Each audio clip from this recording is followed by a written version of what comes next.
Hare Krishna everyone, I am Parki Bhargav, welcome back to your YouTube channel. So आज हम discuss करने वाले हैं चैप्टर 5 के, और you can say that unit 5 के सारे कॉन्सेप्ट्स। तो मैंने जितने कॉन्सेप्ट्स हैं according to your syllabus and your previous year, तो सारे के सारे मैंने इसमें समराइज कर दिए हैं। तो if you are a aspirant of JS और एसआईजी, तो ये वीडियो आपके लिए बहुत ही ज़्यादा इंपॉर्टेंट होने वाली है। तो चलिए समझते हैं। So here we have correlation coefficient and regression coefficient concept. तो चलिए समझते हैं। सबसे पहले बात आती है कोरिलेशन की। तो व्हाट इज कोरिलेशन? आपको नाम से ही मतलब समझ में आ रहा है, और ये एग्जाम्पल हमने अक्सर अपने घर में देखा है। अगर बहन को कुछ चाहिए होती है तो भाई को वो चीज़ चाहिए होती है, भाई ने कोई चीज़ ली है तो बहन को भी चाहिए। तो क्या है, दे आर कोरिलेटेड, कि अगर इसको मिली है तो मुझे भी चाहिए। तो ये होता है। कुछ एक्सेप्शंस होते हैं, तो यहाँ पे भी कुछ एक्सेप्शंस होंगे। तो बेसिकली 3 तरीके होते हैं इसमें। पहले में क्या होगा कि अगर एक वैल्यू बढ़ रही है, एक वेरिएबल इंक्रीज हो रहा है तो दूसरा भी इंक्रीज हो रहा है, तो उसे हम बोलेंगे पॉजिटिव। अगर उसको चाहिए तो उसको भी चाहिए। That second thing is negative, अगर इसने ले ली तो मैं नहीं लूंगा, ये भी होता है। तो दैट इज अगर एक चीज पॉजिटिव है, एक चीज इंक्रीज हो रही है तो दूसरी चीज डिक्रीज हो रही है, या फिर वाइस वर्सा। अगर एक बढ़ रही है तो दूसरी डिक्रीज हो रही है। जीरो कोरिलेशन, कोई फर्क ही नहीं पड़ता। वो कुछ भी करे कोई फर्क नहीं पड़ता। जैसे जैसे बड़े होते जाते हैं ये चीजें आती रहती हैं। जीरो कोरिलेशन हमेशा नहीं होता, बट थोड़ा थोड़ा आ जाता है। अब बात करते हैं परफेक्ट कोरिलेशन की। परफेक्ट कोरिलेशन क्या है? परफेक्ट कोरिलेशन ये पूछ सकता है वो कंडीशन कि कब परफेक्ट कोरिलेशन होगा, जब थीटा इज इक्वल्स टू 0 हो या फिर पाई हो। और perfect correlation r is equals to 1 होगा। ग्राफ इसका इस तरीके से होगा। फॉर एग्जाम्पल ये 2 वेरिएबल्स हैं x एंड y। तो perfect correlation and positive correlation is r is equals to 1। Perfect correlation and negative correlation, that is r is equals to -1, and third one is r is equals to 0, that is zero correlation। कोई फर्क ही नहीं पड़ रहा, और इसको हम बोलते हैं uncorrelated. I hope it's clear. चलिए आगे देखते हैं। नाउ बहुत ही ज्यादा इंपॉर्टेंट है ये, मोस्ट इंपॉर्टेंट। अब मैं क्यों बोल रही हूं इसको most important? I have put so many stars over there. क्यों इंपॉर्टेंट है? क्योंकि ये लास्ट 4-5 साल से इससे एक ना एक क्वेश्चन पूछा जा रहा है। तो समझिए BY(x)BXY क्या होता है? That is regression coefficient. और आगे हम देखेंगे ऐसा क्यों होता है। अभी बस इतना समझ लीजिए ऐसा होता है। And R is regression correlation, that is correlation coefficient is R and regression coefficient is BXY and BYX। तो ये क्या होता है? क्वेश्चन किस तरीके से पूछा गया है मैं आपको यहाँ पे भी एक्सप्लेन कर दूंगी थोड़ा बहुत। और अगर आपको प्रीवियस ईयर देखने हैं तो आप मेरी प्लेलिस्ट में जाके चैप्टर 3 यूनिट 5 की प्लेलिस्ट में जाके आप ये देख सकते हैं किस टाइप से क्वेश्चन पूछा गया है। आपसे वो बोलेगा कि रिलेशन बताइए, पहला क्वेश्चन। दूसरा क्वेश्चन, इन तीनों में से कोई 2 वैल्यूज देगा, तीसरी बताइए। तीसरा क्वेश्चन ये पूछ लेगा वो आपसे कि रिलेशन क्या है, ज्योमेट्रिक मीन है, अर्थमेटिक मीन है, हार्मोनिक मीन है। तो अगर आप ध्यान से देखेंगे, रूट BXY, तो ये क्या है? एब्सोल्युटली ज्योमेट्रिक मीन है। वो 3-4 तरीके से क्वेश्चन हर साल पूछा जा रहा है। तो आई होप इट्स क्लियर। चलिए आगे देखते हैं अब हम। Next is range of coefficient. Range of coefficient ये भी इंपॉर्टेंट है। हर साल एक क्वेश्चन इससे आता है कि इसकी रेंज बताइए, इसकी रेंज बताइए। तो चलिए समझते हैं। Coefficient of correlation, coefficient rank correlation coefficient, इन दोनों की जो रेंज होती है दैट इज -1 से +1। बस आपको एक चीज याद रखनी है कि जो मल्टीपल कोरिलेशन होगा वो 0 to 1 होगा, और बाकी जो दोनों हैं that is -1 to 1। I hope it's clear. चलिए आगे देखते हैं अब हम। Next is Karl Pearson coefficient of correlation. Okay, तो Karl Pearson coefficient of correlation. So here we have, it is a measure of the degree of linear relationship between 2 variables. I hope it's clear. ये मैं already explain कर चुकी हूँ correlation क्या होता है, कि दोनों के बीच में क्या रिलेशन है, एक बढ़ रहा है दूसरा बढ़ रहा है, एक कम हो रहा है दूसरा कम हो रहा है, इस तरीके से।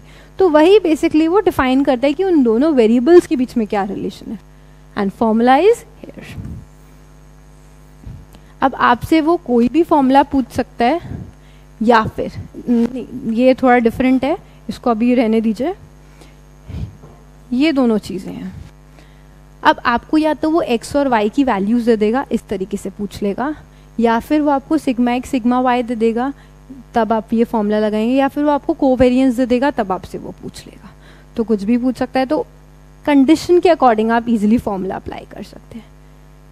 Next is standard error. Standard error क्या है? स्टैंडर्ड एरर का फॉर्मूला होता है 1 minus r square upon summation n, और प्रोबेबल एरर में क्या मल्टीप्लाई हो जाता है? 0.674। That's it. एक चीज़ बस ध्यान से समझ लीजिए, और आई एक्सपेक्ट कि आप लोगों को ये चीज़ पता होगी। क्या ये दोनों इक्वल हैं? बिल्कुल भी नहीं, बिकॉज इसमें क्या करा है, पहले एक्स वाई का मल्टीप्लाई करा है, उन सब को ऐड किया है, और इसमें एक्स को अलग ऐड किया, वाई को अलग ऐड किया, उसके बाद दोनों का मल्टीप्लाई किया। आई होप इट्स क्लियर। चलिए आगे देखते हैं अब हम।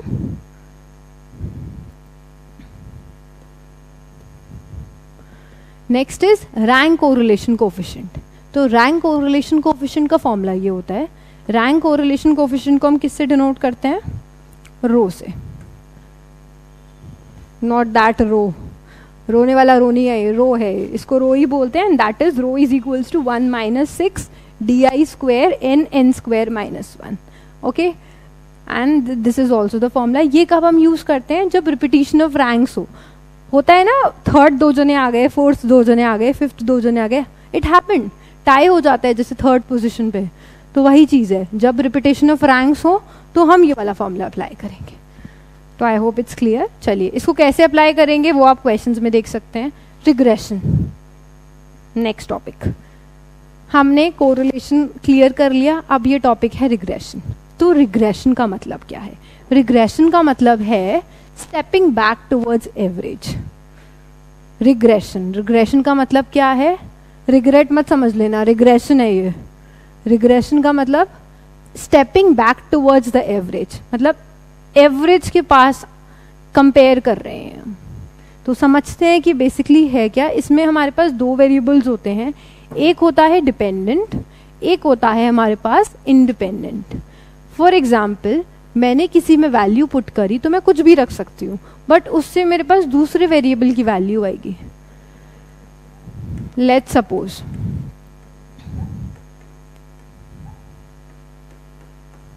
ये पूरा है, मैं यहाँ पे क्या करूँगी, y की वैल्यू पुट करती जाऊँगी, मुझे x मिलता जाएगा, वो ज़्यादा इजी होगा। या फिर मैं कहूँ x की वैल्यू पुट कर दी मैंने, y की निकालो, वो थोड़ा टिपिकल हो जाएगा। दैट वुड बी बेटर ना कि मैं y की वैल्यू पुट करती जाऊँ, मुझे x मिलता रहे। तो जब मैं y की वैल्यू पुट करती रहूँगी और मुझे x मिलता रहेगा, तो y मेरा क्या होगा? इंडिपेंडेंट। क्यों? y जो मन करे वो वैल्यू हम पुट कर सकते हैं अपने अकॉर्डिंग। तो y की हम वैल्यू पुट करते जाएंगे तो y will be independent, and x की वैल्यू किस पे डिपेंड करेगी? y की वैल्यू पे। तो जो इक्वेशंस होती हैं वो 2 तरीके से होते हैं। अब आप कहेंगे लीनियर इक्वेशन या कुछ भी, एक x ऑन y होता है, एक y ऑन x होता है। इस चीज़ को हम और आगे थोड़ा अच्छे से समझ लेते हैं। नाउ मैंने आपको एक वो इम्पॉर्टेंट चीज़ बताई थी, एक ये बहुत ही ज़्यादा इम्पॉर्टेंट है, क्योंकि इससे 2 क्वेश्चन हर साल पूछे गए हैं। कभी आपसे वो रिग्रेशन कोएफिशिएंट पूछ लेगा, कभी वो आपसे रिग्रेशन लाइन पूछ लेगा, वो कुछ भी पूछ लेगा। तो समझते हैं, regression equation x on y and ये रिग्रेशन इक्वेशन है y ऑन x। तो x ऑन y कैसी है? x minus x bar is equals to b x y. क्यों? क्योंकि x ऑन y और y माइनस वाई बार। यहाँ पर y x ऑन y है, that is y on x, that is y on x। I hope you get it. तो y minus y bar B y x x minus x bar. I hope it's clear. आगे x और x bar y bar तो mean ही होंगे, और यहाँ पे एक चीज़ और है, ये फॉर्मूला हम ऑल्सो यूज़ कर सकते हैं। मैंने आपको बोला था कि मैं आपको आगे बताऊंगी कि कैसे आया वो रिलेशन, तो ध्यान से देखिए। अगर मैं इन दोनों को मल्टीप्लाई करती हूँ, दोनों को मल्टीप्लाई करती हूँ तो क्या आएगा, R sigma X sigma Y, R sigma Y sigma X. तो what would happen, sigma cancel हो जाएगा एंड क्या बचेगा, आर स्क्वायर। तो वही रिलेशन आ जाएगा।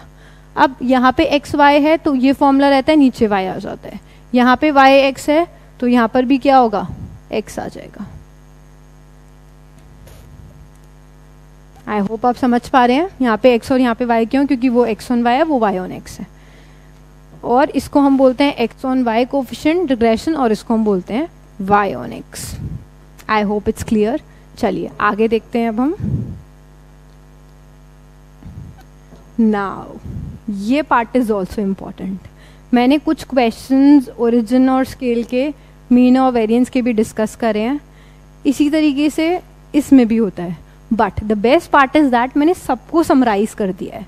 देखिए, variance, standard deviation, mean, this this this. सबसे पहले मैं बात करूंगी मीन की। मीन का दोनों पे फर्क पड़ता है, सिंपल, क्योंकि आप एवरेज में कुछ भी चीज़ ऐड करेंगे या सब्ट्रैक्ट करेंगे सारी वैल्यूज़ में तो एवरेज में भी फ़र्क पड़ेगा, या फिर अगर आप सारी वैल्यूज़ में कोई चीज़ मल्टीप्लाई करेंगे तो भी फ़र्क पड़ेगा। ऐसे ही मैं बता दूं स्केल और ओरिजिन का मतलब क्या होता है। अगर आप उन वैल्यूज़ में कुछ चीज़ प्लस माइनस कर रहे हैं तो दैट इज़ ओरिजिन का चेंज कर रहे हैं, और स्केल का मतलब होता है आप उसमें कोई चीज़ किसी भी वेरिएबल में मल्टीप्लाई या डिवाइड कर रहे हैं। ओके, वेरिएंस और स्टैंडर्ड डेविएशन में स्केल का फ़र्क पड़ता है, ओरिजिन का फ़र्क नहीं पड़ता। ऐसे ही रिग्रेशन कोएफिशिएंट में स्केल का फ़र्क पड़ता है, ओरिजिन का फ़र्क नहीं पड़ता। ऐसी मूवमेंट में ओरिजिन का फ़र्क पड़ता है, स्केल का फ़र्क पड़ता है, ओरिजिन का फ़र्क नहीं पड़ता। Now the last part is correlation coefficient, उसमें दोनों में से किसी का भी फ़र्क नहीं पड़ता। आई hope it's clear, you can write it down, ये बहुत ही ज़्यादा इंपॉर्टेंट है। चलिए आगे देखते हैं अब हम। Now next is multiple correlation. इससे एक क्वेश्चन आता है, आपसे वो डायरेक्टली वैल्यूज दे देगा और आपसे मल्टीपल कोरिलेशन पूछ लेगा। अब देखिए, इसको थोड़ा सा मैं याद करने का तरीका बता देती हूँ।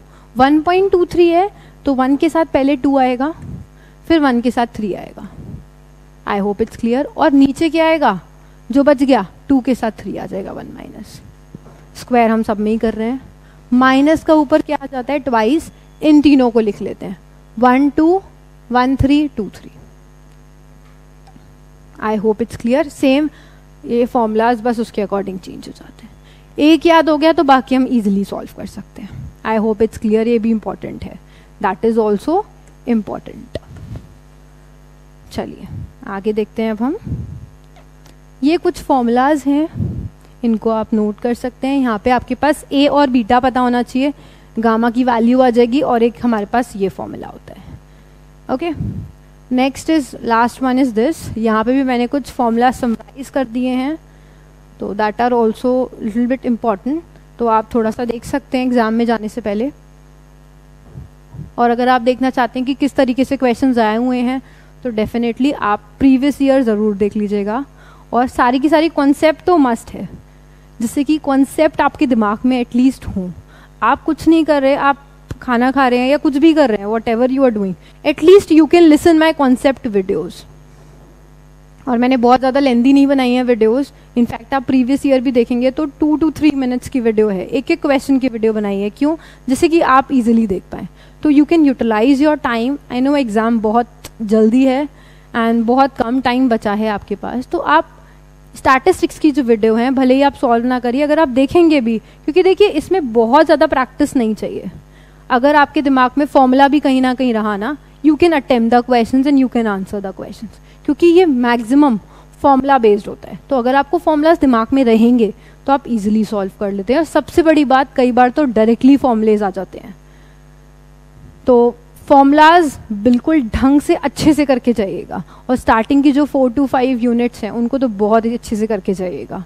ये बहुत ज़्यादा आपके मार्क्स स्कोरिंग है, स्टार्टिंग की 4 to 5 यूनिट्स और लास्ट की 2 यूनिट, वो ऐसी हैं, बहुत ईजी हैं, सिर्फ फॉर्मूला बेस्ड है।